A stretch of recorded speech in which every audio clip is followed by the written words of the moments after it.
2014 had its ups and downs for Louisiana farmers. They harvested record yields for several crops, but saw significant drops in the market prices for most commodities. Of course, that's a function of supply and demand in the U.S. market.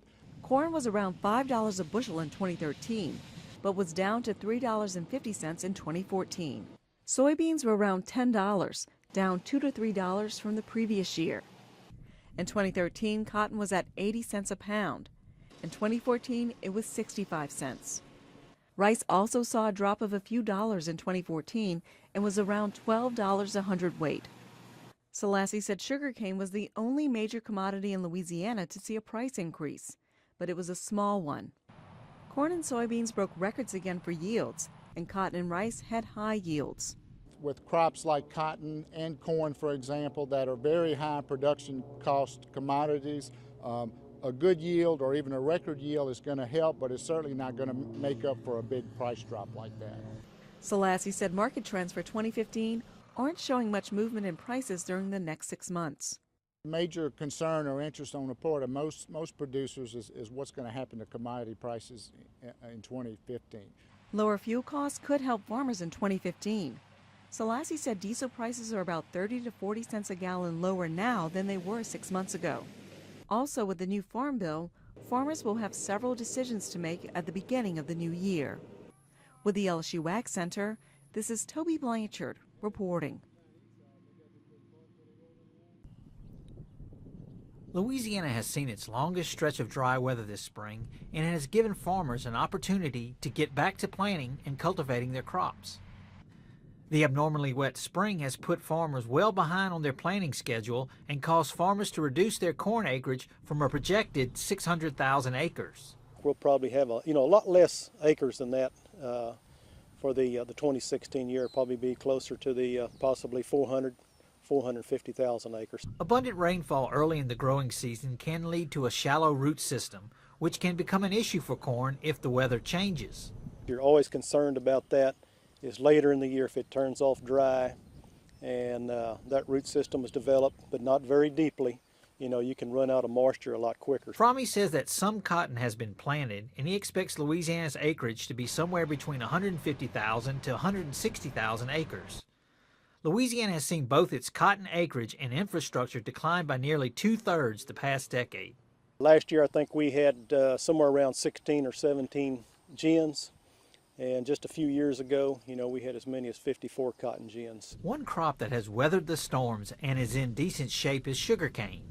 Farmers are anxious to get back in their fields to apply fertilizer and herbicides. We're not late yet, but we're fast approaching a point where we'll be looking at late fertilizer applications. Soybean planting is also behind schedule with a little more than half of the state's total acreage planted.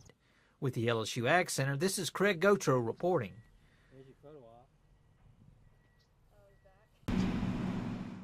Earlier this month, the president signed a new farm bill. Farmers have been operating without a farm bill for 2 years. LSU Ag Center economist Kirk Guidry says the $1 trillion bill eliminates the direct payment program.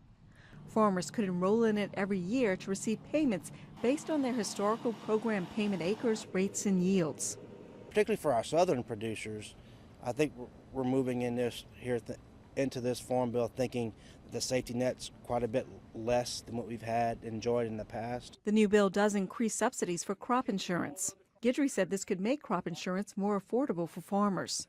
We're going to rely on crop insurance type programs, I think, a lot more moving forward. The farm bill also makes farmers choose between 2 risk management options: a price-based assistance program called price loss coverage, or a revenue-based program called agriculture risk coverage. Under the ARC plan, payments would occur when actual crop revenue is below the guarantee for the year. With the PLC, when the marketing year price for a covered commodity falls below a set reference price, a producer would get the difference. Some of these are relatively complicated, so producers are going to have to really look and try to get educated. Guidry said the Ag Center is working on tools to help farmers make decisions that will make the most sense for their operations. With the LSU Ag Center, this is Toby Blanchard reporting. Louisiana had record low cotton acres this year, but farmers may be harvesting record high yields. I think we stand a good chance of breaking our pounds per acre record. The yields have been outstanding. I mean, we've seen even dryland cotton picking as much as 3 bales the acre. I've seen some 4 bale irrigated acres, and those are exceptional yields. Farmers planted around 120,000 acres. Kern said much of that was concentrated in areas that typically see higher yields. Good weather also helped. Kern said conditions were nearly perfect during the growing season. Temperatures weren't excessively hot, and so we retain a lot more fruit in those kind of conditions. And then just good rainfall. Insects weren't necessarily real bad, and we were successful in managing those pests. Weather has been mostly dry during harvest, with no serious storms to reduce the quality of the crop. The low acreage continues to be a concern for the state's cotton industry. With low prices, Kearns doesn't see acreage increasing much next year. It boils down to simple economics, and the farmers are making more money growing corn and soybeans than they are cotton right now, and so that's going to be predominantly what they plant. Several years of low cotton acreage is affecting the infrastructure that supports the crop and the rural economies that depend on it. With the LSU Ag Center, this is Toby Blanchard reporting. Last year, Louisiana farmers harvested a record soybean crop. This year, they could reach that number again.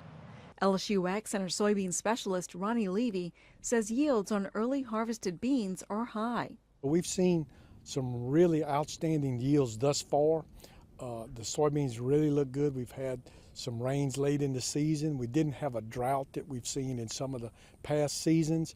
Early in the season, Louisiana had the opposite problem, too much rain. The state has 1.1 million acres of soybeans, but would have had more. In some areas of the state, we did get excessive rainfalls, which delayed the crop. In some instances, prevented crop from actually being planted. Levy says if it weren't for all the rain, yields would likely exceed last year's record. High prices also marked the 2012 crop, and Levy says prices are good again this year. We've seen prices continue to go up, and I think with some of the weather conditions in the Midwest, we may see these prices continue to inch up slightly. Levy and other Ag Center researchers are working on ways to help growers produce a better soybean crop. Studies involve looking at seeding rates, row spacing, and optimum planting dates.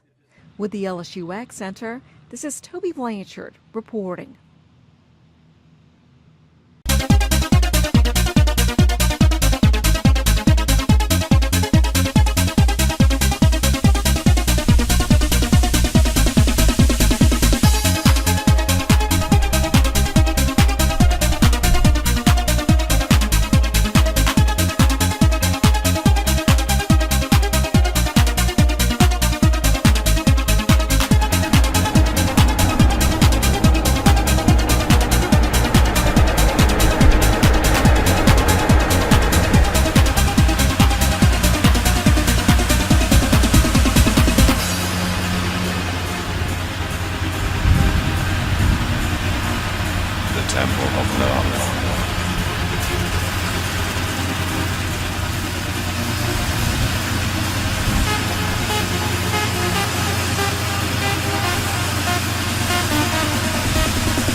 Oj. No, nie wolno.